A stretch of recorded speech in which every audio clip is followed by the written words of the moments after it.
நாட்டின் பயிற்சிக்கு தேவையான நைட்ரஜனை பெற்றுக்கொள்ள இந்தியாவிலிருந்து நானோ நைட்ரஜன் திரவ உரத்தை கொண்டுவர ஜனாதிபதியின் செயலாளர் கலாநிதி பி ஜெயசுந்தர தலைமையில் இன்று நடைபெற்ற பேச்சுவார்த்தையில் தீர்மானிக்கப்பட்டுள்ளது.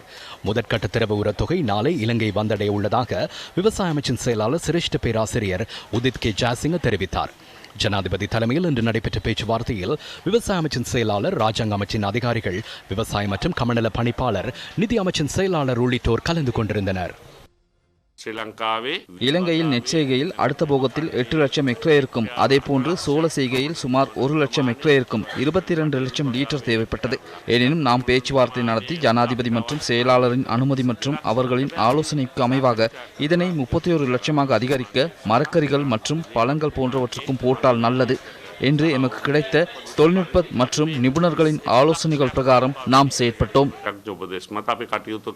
இதுவரை இலங்கைக்கு பயிற்சிக்கும் தேவையான நைட்ரஜனை வழங்குவதற்கு பயன்படுத்தப்பட்ட யூரியா உரத்துக்கு பதிலாக 3ஆம் 4ஆம் சந்ததியின் நானோ நைட்ரஜன் திரவ உரம் தெளிக்கப்படுவதனால் மண்ணிலோ நீரிலோ கலக்கும் பாதிப்புக்குரிய திரவத்தின் அளவு குறைவடையும் என விவசாய அமைச்சின் செயலாளர் சுட்டிக்காட்டுகிறார்.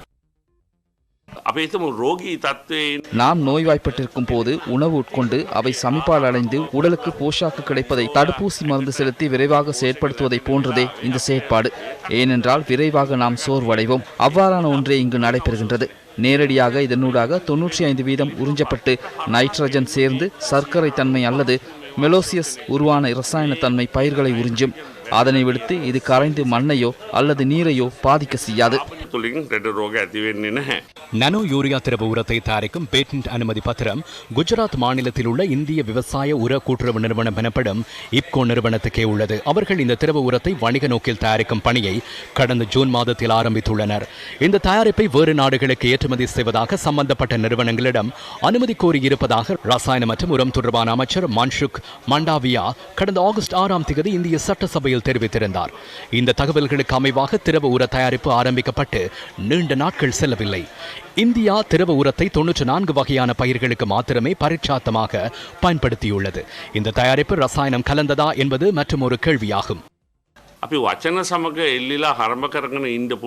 நாம் வார்த்தைகளில் சிக்கி ஒவ்வொன்றை கூறிக்கொண்டிருக்க முடியும். ரசாயனமா, சேதனமா அல்லது இயற்கையானதா, செயற்கையானதா என்று வார்த்தைகளை பரிமாற்றிக் கொள்வதை விட விவசாயிகளுடன் இணைந்து தொடர்புபடும் விதமே முக்கியமானது. அதுவே இதனூடாக நடக்கின்றது. ஆகவே நச்சுத்தன்மையற்ற சுற்றாடலுக்கு ஏற்றவாறான விவசாய பூமியை நோக்கி செல்லும் பயணத்தில் இது ஒரு சிறந்த வெற்றியாகும்.